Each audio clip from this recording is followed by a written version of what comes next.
আনন্দবাজার, যা বিশ্বভারতীর এক আনন্দ উৎসব। এই দিনটির জন্য অপেক্ষা করে থাকে বিশ্বভারতীর সব ছাত্রছাত্রীরা। মহালয়ার দিন সন্ধেবেলায় গৌড় প্রাঙ্গণের আঙিনায় শুরু হয় এই আনন্দ উৎসব, যার নাম আনন্দবাজার। তাই আমিও বন্ধুর আবদারে বোলপুরের উদ্দেশ্যে বেরিয়ে পড়েছি। আর অজয় পেরোচ্ছি মানেই বোলপুর আসন্ন। পরের স্টেশনই বোলপুর। স্টেশনে ঢুকে পড়েছে ট্রেন, এবার নামতে হবে। বন্ধু আছে স্টেশনের বাইরে, যাবো ওর বাড়ি। ও আবার ক্যামেরার সামনে আসতে ইতস্তত বোধ করে। হাঁটতে হাঁটতে এবার দুজন মিলেই পৌঁছে গেছি গৌড় প্রাঙ্গণে। প্রথম ঝলকেই দেখে মুখ থেকে একটাই শব্দ বের হয়, অনবদ্য, অতুলনীয়। আলো ঝলমলে স্টল, ভিড়ের কোলাহল, শিশুদের হাসি, ছাত্রছাত্রীদের উৎসাহ, শিক্ষক শিক্ষিকাদের আন্তরিক পরিশ্রম, সব মিলিয়ে এক অপূর্ব দিন কাটে শান্তিনিকেতনে গৌড় প্রাঙ্গণের আঙিনায়। অনেকের কাছে আনন্দবাজার মানেই রঙিন বাজার, খাবার, হস্তশিল্প, গান বাজনা আর মিলন মেলার আবহ। কিন্তু আনন্দবাজারের আসল সৌন্দর্য কেবল এই বাহ্যিক রঙিন ছবিতে নেই, এর অন্তরালে রয়েছে গভীর মানবিক বার্তা।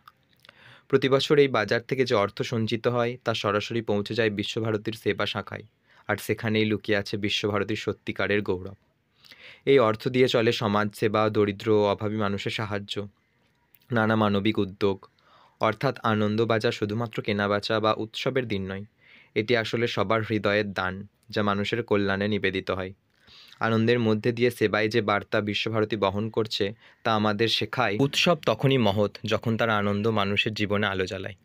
আজ যখন আমরা আনন্দবাজারের রঙিন স্মৃতিগুলো বুক ভরে সঞ্চয় করছি, তখন ভেতরে ভেতরে এক অন্যরকম শান্তি অনুভব করি। কারণ জানি আমাদের ছোট ছোট অংশগ্রহণ, আমাদের সামান্য কেনাকাটা, আমাদের উপস্থিতি একদিন সমাজের সেবায় রূপান্তরিত হবে। এটাই শান্তিনিকেতনের শিক্ষা, এটাই বিশ্বভারতীর সত্যিকারের গৌরব। আনন্দ থেকে সেবায়, উৎসব থেকে মানবিকতা। এই আনন্দবাজার হচ্ছে বিশ্বভারতী ছাত্রছাত্রীদের টানা কয়েক সপ্তাহ অক্লান্ত পরিশ্রমের ফল। রবীন্দ্রনাথের এই আনন্দবাজারের ভাবনা মূলত বিদেশি পণ্য বর্জন আর দেশীয় জিনিসপত্রের প্রতি ব্যবহার করার এক মূল নিদর্শন। ফিলোসফি ডিপার্টমেন্ট থেকে এক প্লেট মোমো নিয়ে হারিয়ে যাওয়া ভিড়ের মধ্যে, তারপর কোনো পুরানো বন্ধুর সাথে দেখা হলে তাকে নিয়ে ঘন্টা তলায় বসে আড্ডা দেওয়া। নেক্সট পার্ট নিয়ে আসছি খুব তাড়াতাড়ি।